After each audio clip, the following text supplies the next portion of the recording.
হয়েছে আপনারা জানেন যে বাহির থেকে লাগিয়ে ভিতরে আমার পরিবারের সবাই ছিল।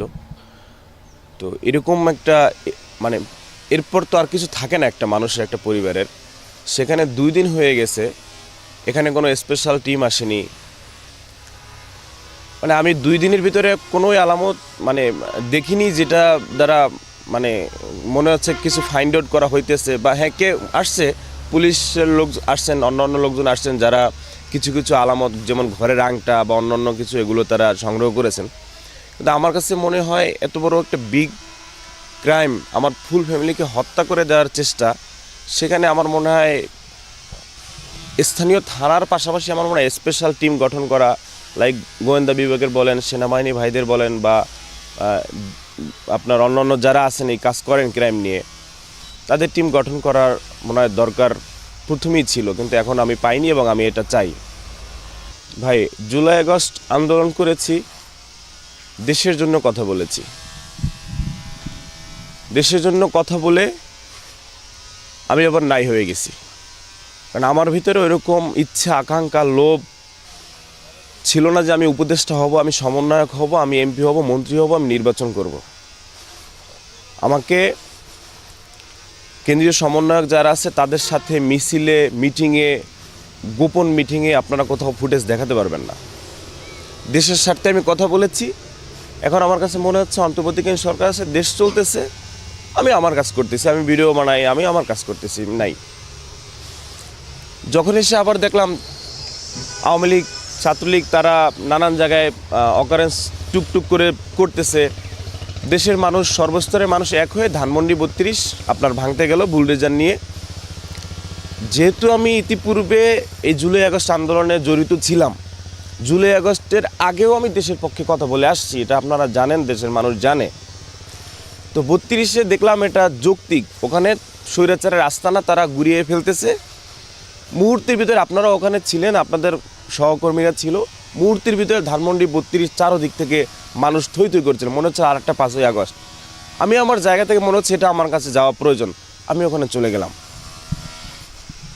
এখানে আমি স্পষ্ট বলতে চাই, আমার ভিতরে রাজনীতি ব্যক্তি, আমার ভিতরে সমন্বয়ক বলেন, আমার ভিতরে উপদেষ্টা বলেন, এমপি মন্ত্রী, এরকম আমার কোনো নেই। তাহলে আমি তাদের সাথে মিশে থাকতাম, তাহলে আমি তাদের সাথে ওঠা বসা করতাম, আমি নিজের ভিডিও করতাম না, আমি নিজে যে কন্টেন্ট বানাই সেটা আমি করতাম না। আমি এখন তাদের সাথে পিছনে প্রত্যেকটা, তারা তো এই দেখেন বিভাগীয় সম্মেলন বলেন না, বিভাগ প্রোগ্রাম বলে, সেখানে আমি তো বরিশাল বিশ্ববিদ্যালয়ের সামনে ফ্রন্টের থেকেই ভূমিকা পালন করেছি, আমি তো সেখানে থাকতে পারতাম।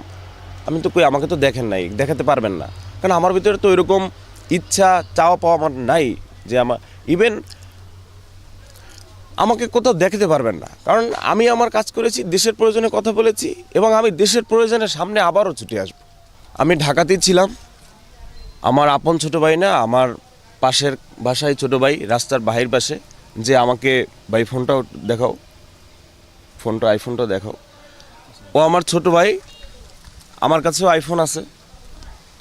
এখন প্রশ্ন আপনাদের যেহেতু উঠছে, সেহেতু হতেই পারে আমি কোনোভাবে এলাকায় ছিলাম কিনা, আমি নিজে ভিডিও করে গল্প সাজিয়ে দিলাম কিনা। আমাদের 2টা ফোনই আপনাদের কাছেও দিব, আপনাদের এই ফোনের যে অনেক তো সিক্রেট নাম্বার আছে, 2টা ফোনই আপনারা চেক করবেন, এটা হচ্ছে ওর ফোন, এটা হচ্ছে ওর ফোন। আমার ফোন থেকে যদি ভিডিও করা হয়, এটা বের করা সম্ভব হয়তো, আমার ফোন থেকে যদি ভিডিও করে আমি আপলোড করি, জনগণ যা বলবে তাই মেনে নেব। এই ফোন থেকে ভিডিও করা হয়েছে, ও বাড়ি ছিল। এবং আমাকে হচ্ছে যে পাশের বাসা থেকে তারা আমাদের বাসায় গিয়েছে, ডাকাডাকি করেছে, চিল্লাচিল্লি করেছে। তারপর আমরা যখন আসি ওই রাস্তার উপরেই দাঁড়িয়েছিলাম, কারণ বাসার কাছে আসারও সুযোগ ছিল না। তো সেখান থেকেই ফায়ার সার্ভিস আসে এবং আমি কিছু ভিডিও নিয়ে রাখি, এটা হচ্ছে বিষয়। তো আমাকে অনেকবার ফোন দেওয়া হয়েছে, আমার রুমে ফ্যান চলতেছিল, যার জন্য আমি খেয়াল করিনি, অনেকগুলো ফোন দিছে। তারপর আমার বাড়িওয়ালাকে ফোন দেওয়া হয়েছে, তারপর সে আমাকে এসে উঠাইছে, তখন উঠে আমি বলছি যে এভাবে আপনার ঘরে আগুন লাগছে, ওরাই ফোন দিছে। তো আমার কাছে মনে হয়েছে আগুন লাগছে, এখন আর কী করার, আমি বুঝতে পারিনি যে ফুল ঘর পুড়ে শেষ। তারপর ও আমাকে হোয়াটসঅ্যাপে ভিডিও পাঠায়, আমি দেখি যে এই অবস্থা। পরে আমি একটা পোস্ট করি, আমার ঘর বাড়ি সব কিছু পুড়ে দেওয়া হয়েছে। এরপরে আমি ওই যে ক্লিপসগুলো পাঠাই, সেগুলো আমি আপলোড করেছি। এবং আপনারা যেহেতু প্রশ্ন উঠাইছেন, ওর ফোনও এই যে এএমআই নাম্বার না কি বলে, ওগুলো আপনারা চেক করেন, কোন ফোন থেকে ভিডিও করা হয়েছে, কোন ফোন থেকে আপলোড করা হয়েছে। ফোন তো আমাদের কাছেই আছে, এগুলো আপনারা, কারণ আমাদের আইসিটির যুগ, আমাদের ডিজিটাল বাংলাদেশ, এগুলো বের করা সম্ভব। ইতিমধ্যে আমি গতকাল রাতে আমি কম্পিউটারে অনেক টাইম ছিলাম আমার ভাইদেরকে নিয়ে। আমার এলাকাতেই এগুলো আমার মনে হয় বলাটা আমার দেখছি ঠিক হবে না, কারণ আমি সিক্রেট কিছু কাজ করতেছি। আমি আইসিটি মামলা দেওয়ার জন্য আজকে শুক্রবার শনিবার দেখে বন্ধ, যার জন্য আমি যেতে পারিনি বা মামলা নেওয়া হবে না এই 2 দিন। সিম্পিতি নেওয়ার জন্য মানে সরকারি অনুদান, ভাই সরকারি অনুদান পাইলে তো আমি সেই 5 জুলাই আগস্টের আন্দোলন করেই তো আমি সমন্বয়কদের কাছে গিয়ে সরকারের কাছে গিয়ে বলতে পারতাম, ভাই আমি আমার এত বড় একটা জীবনে ঝুঁকি নিয়ে আন্দোলন করেছি, আমাকে এখন এত লাখ টাকা দাও। সেটা তো আমি তখনই পারতাম, এখন কেন? আমার বাবা একটা শিক্ষা প্রতিষ্ঠান প্রধান।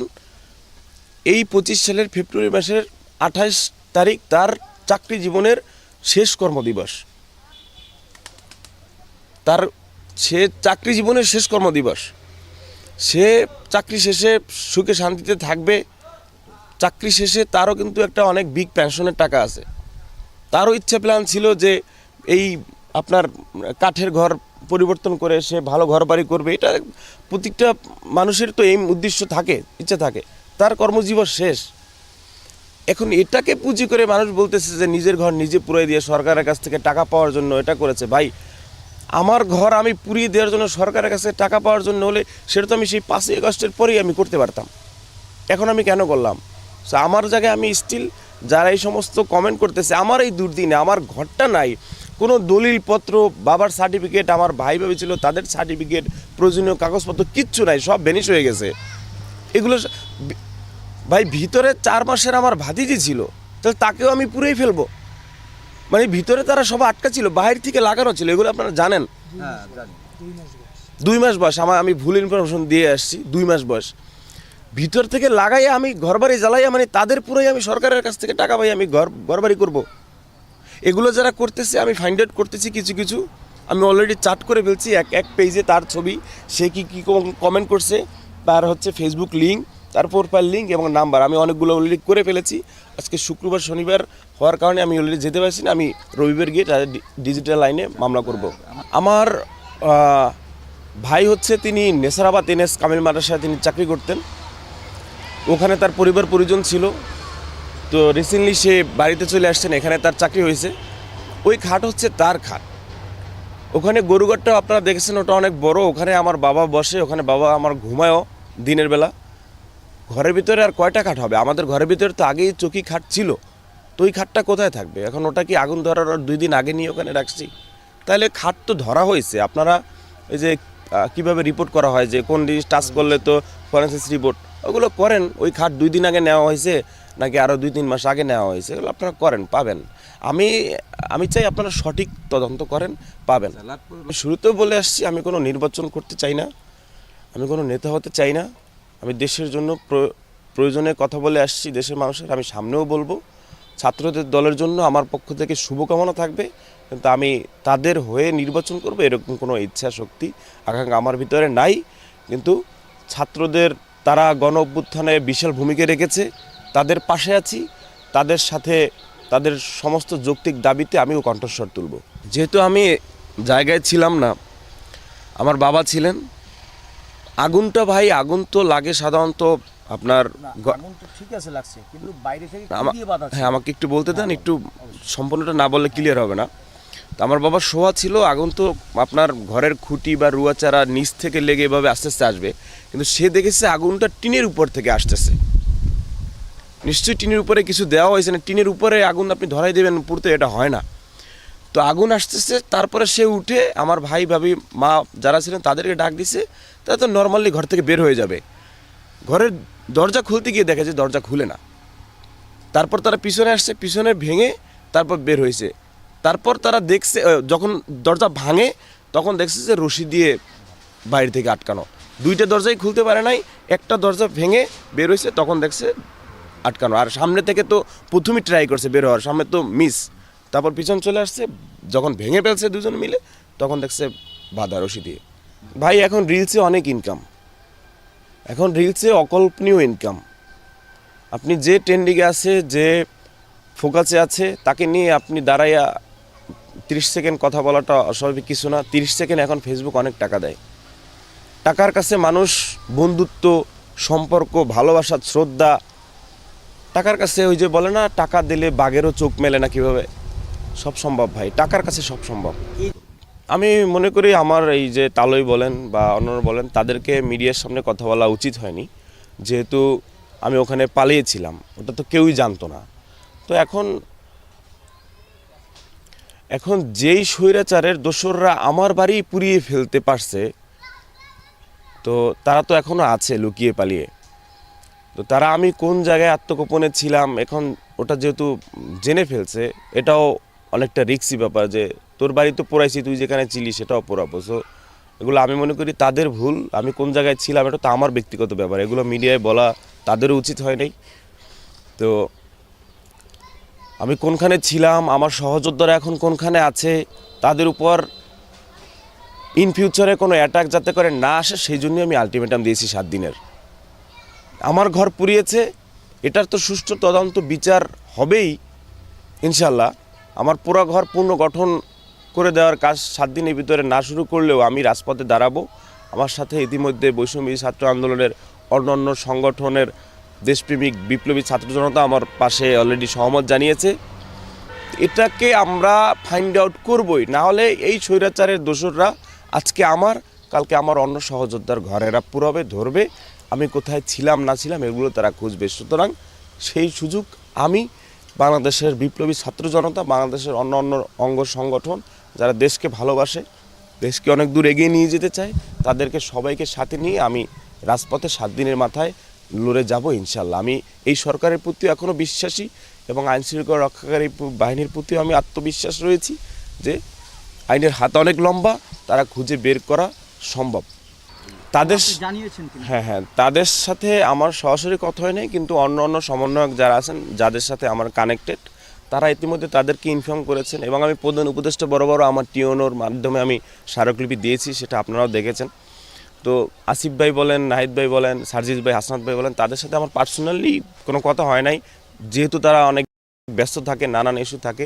কিন্তু তাদের কাছে ফরওয়ার্ড করা হয়েছে, তাদের অন্য মাধ্যমে আর কি, তারা অবগত রয়েছেন। এবং যেটা বললেন তাদের কাছ থেকে আপনি কোনো সাপোর্ট হেল্প পাইছেন কিনা, হ্যাঁ, কেন্দ্রীয় সমন্বয়কদের মাধ্যমেই আমাকে একটা টিমও তারা গঠন করে দিচ্ছেন লিগ্যাল সেলের, যে তাদেরকে বলা হয়েছে যে প্রয়োজন হলে তোমার বাড়ি আমরা আসব, পুলিশ, থানা পুলিশ, তারা যদি এই মামলা নিয়ে আপনার হচ্ছে গড়িমসি করে, তাহলে আমরা এসে সরাসরি কথা বলবো। কিন্তু তোমার বাড়ির দূরত্বের কারণে আমরা পটুয়াখালী যে ছাত্র সমন্বয়ক রয়েছে তাদেরকে তোমার সাথে থাকার সুযোগ করে অলরেডি তারা বলে দিয়েছে। এবং গতকালকে আপনারা জানেন, আমি যখন ডিসি অফিসে এবং এসপি স্যারের কাছে গিয়েছি, তারা আমার সাথেই ছিল এবং তারা আমার সাথে আছে, আমিও তাদের সাথে আছি। কিন্তু কেন্দ্রীয় সমন্বয়করা তারা অলরেডি আমাকে একটা টিম গঠন করে দিয়েছে আমার এই সম্পূর্ণ কাজটা দেখাশোনা করার জন্য, আমার পাশে থাকার জন্য। না, সাপোর্ট করে বলতে একজন মানুষকে সরাসরি গিয়ে হেনস্থা করা, যেহেতু আমার আইন রয়েছে, যেহেতু দেশে আইনের চলমান রয়েছে, বিচার রয়েছে, সেহেতু একজন মানুষকে সরাসরি গিয়ে আপনি হেনস্থা করাটা এটা সাপোর্টেড না। কিন্তু আপনাকে কিছু বিষয় ভাবতে হবে, দেখতে হবে যে আমার ঘরটা পুড়েছে, তখন আগুন জ্বলতেছে, ইতিমধ্যে আপনি ওখানে চেয়ারে বসে বসে বলবেন কাফি অমুক সমালোচিত, অমুক করতেছে, এটা করতেছে, সেটা করতেছে, কয়েল জ্বালিয়ে কাফি ভিডিও করে সেই কয়েলে আগুন ধরে ঘর পুড়ে গেছে, ও সময় আমার ভাই ভাইদের চুপ থাকবে না। হ্যাঁ, কয়েকেরা কোথাও এগুলো কিনছি, কেরাসিনের ব্যাপারই নাই ঘরে, কারণ বিদ্যুৎ সবখানে। আমার বাহিরে 4টে বাতি, ঘরে ও সবসময় জ্বলে, এমন কোনো প্রমাণ নাই। কথাটা হইলো সম্পূর্ণ মিথ্যা কথা। কেরাসিন দিয়ে করবো কি, এমন কোনো প্রমাণ আমার কাছে নাই বা দোকানদারের কাছেও নাই। যদি কেউ করিয়ে থাকে তা ওইটা হইলো বাহিরের কথা, বানাওটি কথা। আমার ঘরে আমি আগুন দিয়ে নাতিপুতি ফুরিয়ে মরবো? এইসব মানুষদের কি ধরা উচিত? এই